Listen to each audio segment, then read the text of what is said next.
Selamat sore.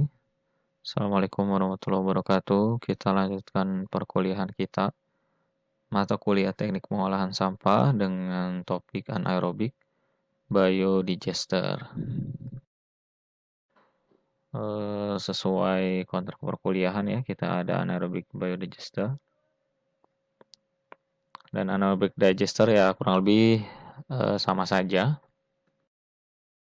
Sesuai topik bahasan kita, walaupun susunannya tidak berurut ya, terakhir.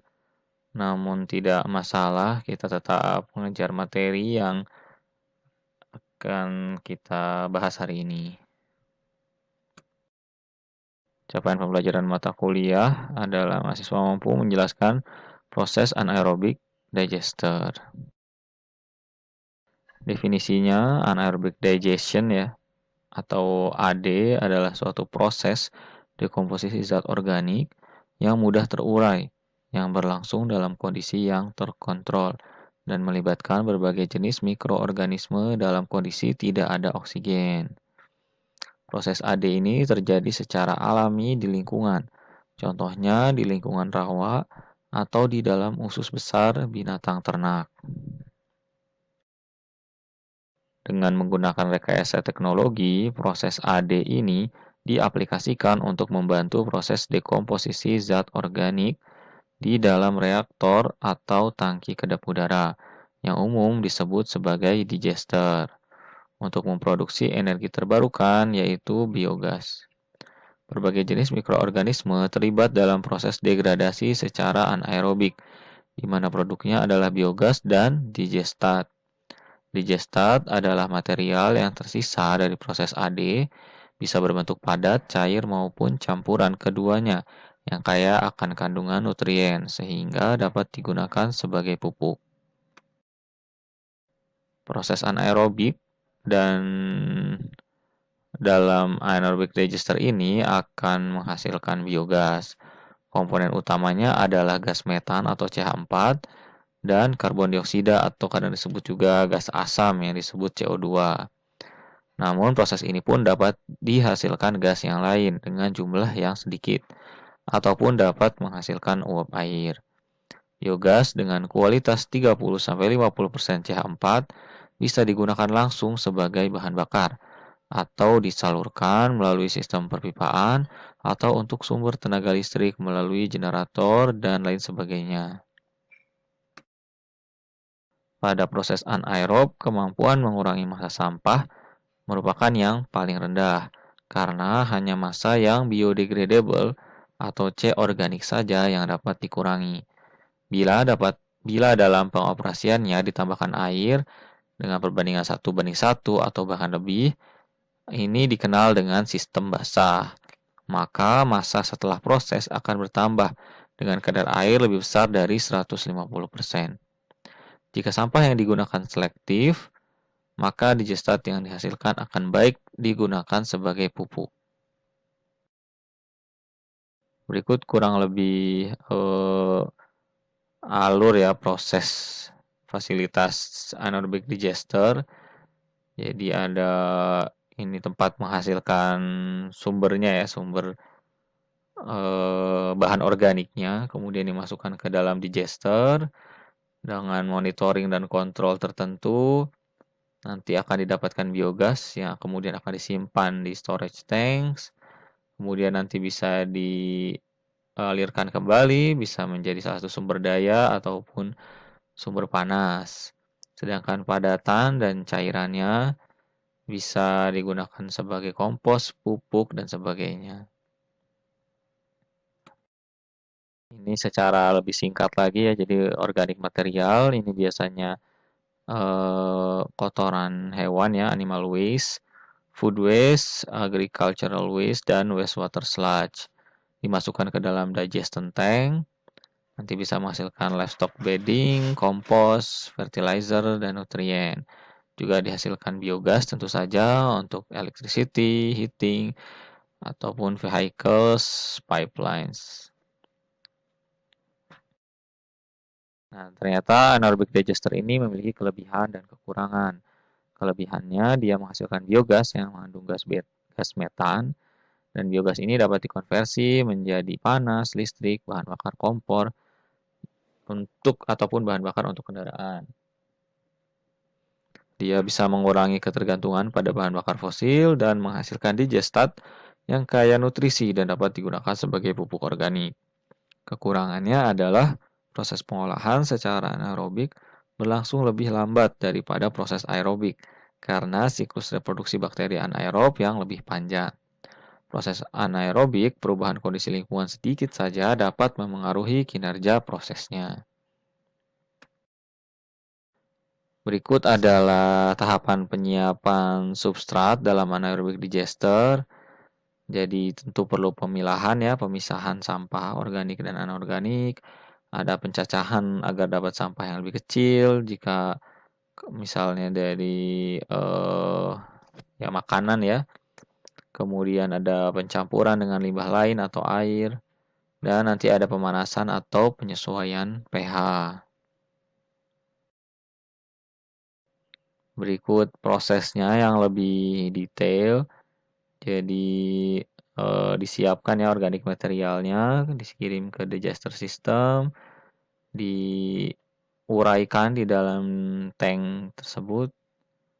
Ini menjadi biogas, kemudian ini menjadi solid dan liquid. Ini sama seperti yang tadi sebetulnya.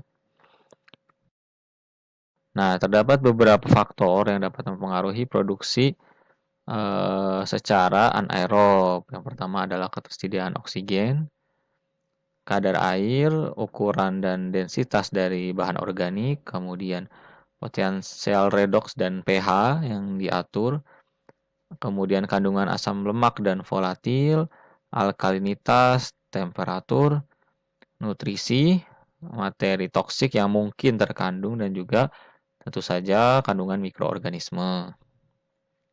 Secara detail kalian bisa cari tahu tentang poin-poin ini dan silahkan tuliskan di kolom komentar. Kemudian terdapat parameter yang juga penting dalam anaerobic digester adalah nilai volatile solid atau VS. Nah, sedangkan total solid dalam substrat adalah materi yang tersisa atau residu ketika contoh substrat dikeringkan pada temperatur 103 hingga 105 derajat Celcius. Total solid menyatakan banyaknya senyawa organik maupun anorganik di dalam sampel substrat. Jika TS dipanaskan kembali pada temperatur 550 sampai 600 derajat Celcius, volatil solid dihitung dengan cara mengurangi berat TS dengan berat padatan yang tertinggal atau residu setelah pemanasan tersebut. Vs merepresentasikan jumlah fraksi organik yang mudah terurai di dalam substrat. Banyaknya biogas yang dihasilkan oleh proses anaerobik suatu substrat ditentukan oleh kandungan Vs di dalam substrat tersebut. Nah, kemudian ada parameter lain yang juga penting adalah nilai C per N dalam anaerobic digester. Perbandingan antara kandungan karbon dan nitrogen ini dinyatakan dengan rasio C per N mungkin sudah tidak asing bagi kita. Sebagai contoh ya, mengingatkan kembali sampah buah dan sayur mengandung banyak serat, menandakan tingginya kandungan karbon sehingga memiliki rasio C per N yang besar, misalnya 36. Untuk mendapatkan rasio C per N yang ideal diperlukan pencampuran dengan limbah lain dengan rasio C per N yang rendah. Contohnya limbah kotoran hewan, sehingga pada komposisi tertentu akan didapatkan rasio C per N yang diinginkan. Kemudian kita pun perlu mengetahui aspek desain dari biodigester. Jadi ada yang disebut HRT atau Hydraulic Retention Time, merupakan waktu tinggal hidrolis dengan satuan hari. Kemudian ada laju beban organik atau Organic Loading Rate OLR dengan satuan kilogram Vs per meter kubik hari, atau banyaknya kadar volatil dari substrat untuk setiap meter kubik volume reaktor per hari. Kinerja digester diukur dengan reduksi volatil dengan satuan persen.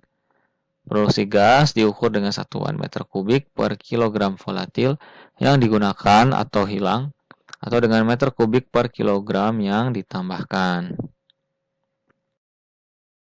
Berikut adalah kriteria desain biodigester sampah dengan ada yang standar, medium, ataupun tinggi.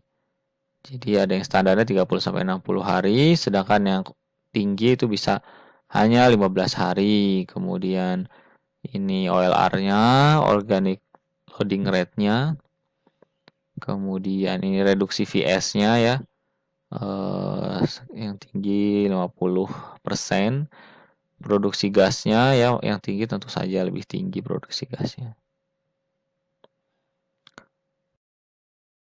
Nah, selain itu juga terdapat klasifikasi dari anaerobic digester. Ada yang berdasarkan kandungan total solidnya, ada sistem kering dan ada sistem basah. Kemudian ada berdasarkan jumlah reaktornya, ada yang 2 tahap, 2 reaktor, ada yang 1 tahap, 1 reaktor. Ini tentu saja akan berdampak pada kualitas dari biogas yang dihasilkan ataupun digestat yang dihasilkan. Kemudian ada mode pengumpanan, ada batch dan ada continue. Ini dalam proses reaksi ya yang terjadi di dalam digester kita. Ada batch itu disebut garage type dan ada continue, ada floating dome, tubular dan fixed dome.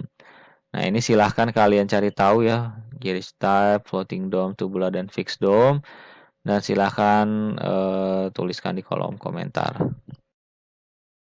Ini referensi yang saya gunakan, modul ini cukup lengkap ya. Dari PU, kemudian ada pengelolaan sampah terpadu dari Prof. Henry Damanhuri dan Profesor Tripadmi. Saja untuk hari ini, silahkan kalian pelajari lagi. Kalau ada yang ditanyakan bisa di Google Classroom. Terima kasih, selamat sore. Assalamualaikum warahmatullahi wabarakatuh.